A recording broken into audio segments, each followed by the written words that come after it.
Katrina. Number 10. The Sunken Pyramid City. Retired archaeologist George Gill recently made some shocking claims. George says he's taken 44 trips to the site of what he believes is a city from 12,000 years ago. He claims he discovered the ancient underwater city off the coast of Louisiana, and according to him, it's completely covered in an energy field and even has its own pyramid comparable to the ones in Egypt. The city has been documented with photographic evidence. However, the experts say the photos show nothing but a group of granite mounds off the Chandeleur Islands, which are situated about 50 miles from New Orleans. George says the mounds are artificial and that they are the only things left from a city built before the biblical flood. George says at its very center is a massive granite pyramid, but the rest of the buildings are covered in sand and silt.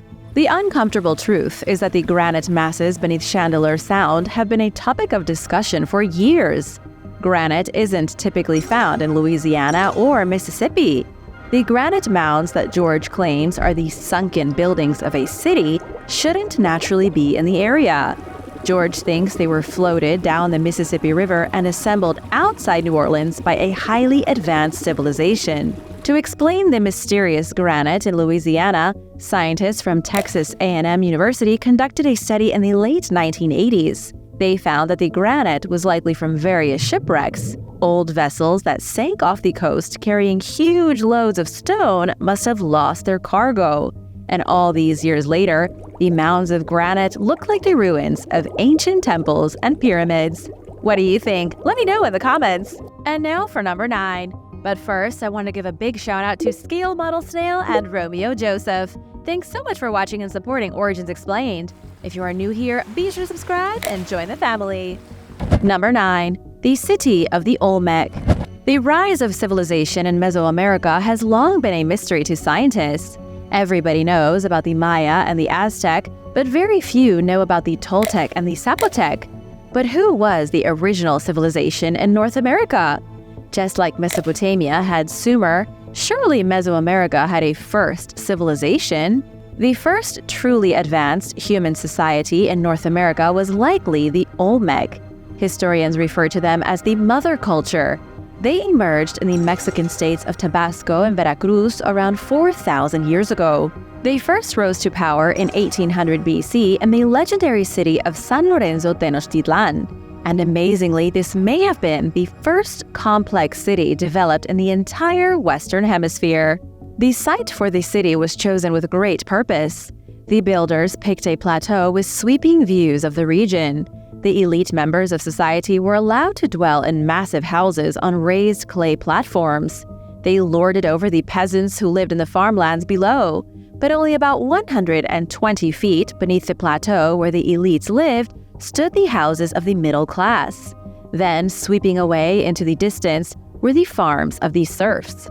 It's extremely difficult to paint a picture of what the legendary first city of Mesoamerica looked like, but archaeological evidence has shown there were enormous building projects.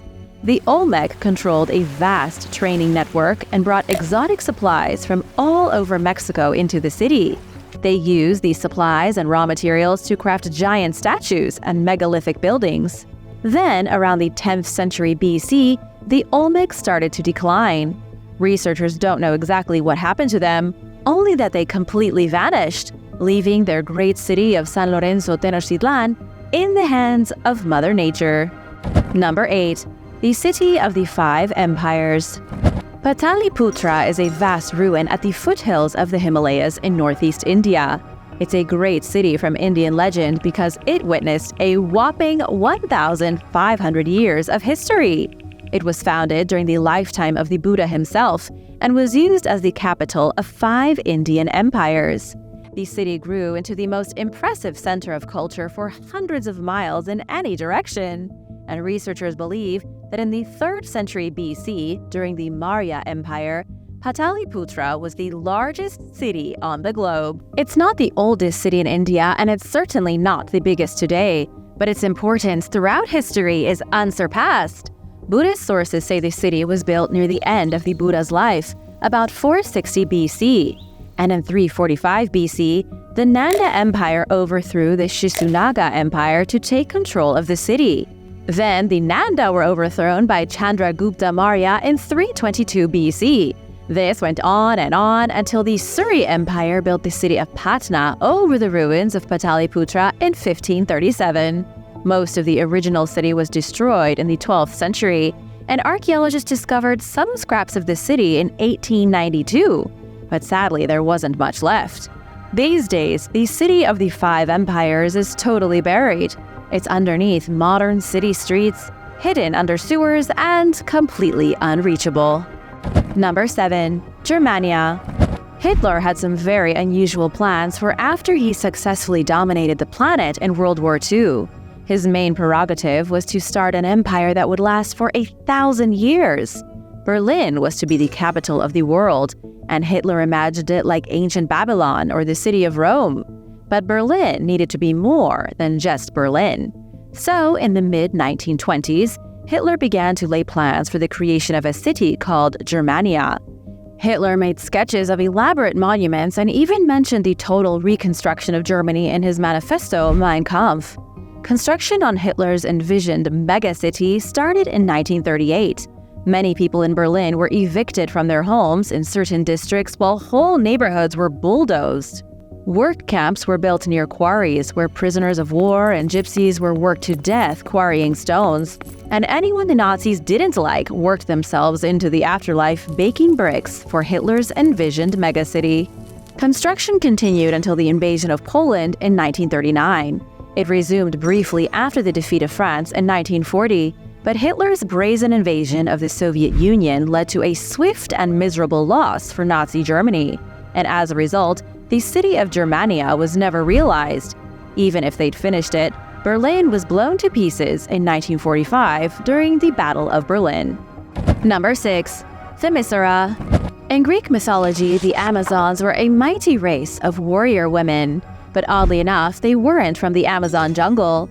The Greeks wrote in their legends that the Amazons lived somewhere called Femisera. But unfortunately, nobody knows if the city was real or just a name from a storybook. The Amazons were the most brutal warriors in Europe, as they were skilled and heartless in battle. It was said that once a year, a nearby tribe called the Gargarians would visit the Femisera to impregnate as many Amazons as possible. Then, 9 months later, the female babies would be raised to the status of warrior. The male babies, however, would either be returned to the Gargarians or abandoned in the woods to be eaten by wolves. The only thing the legends say about the physical location of Femisera is that it was somewhere on the southern coast of the Black Sea.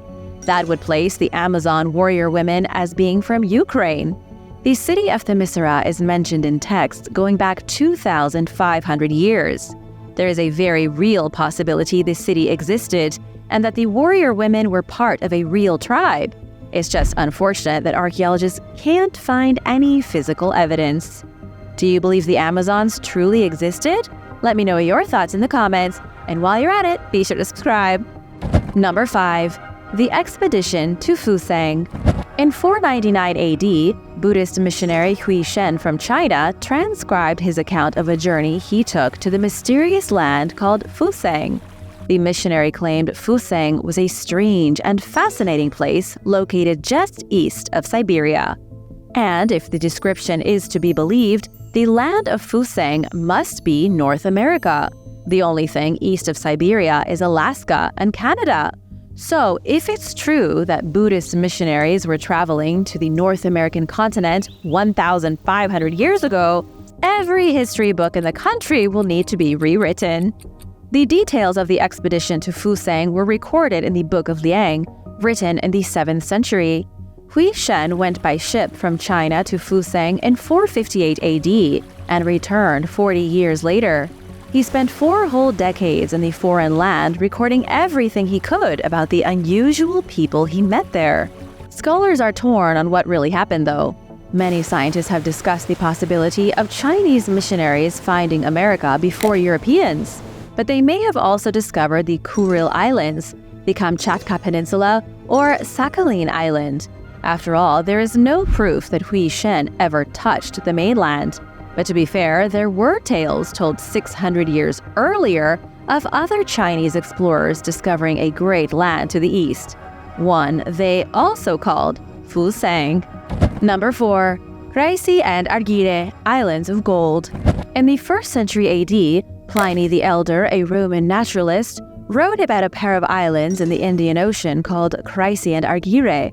He traveled across the known world and documented everything he possibly could. He wrote about strange tribes he encountered, and he described mysterious beasts that he witnessed in the farthest reaches of the wild. Much of what we know about the 1st century comes from Pliny the Elder. If he said there were a pair of weird islands in the Indian Ocean, he may have been correct. But then again, many historians think Pliny the Elder made up a lot of stuff. He could have just written down all the legends he heard as factual things.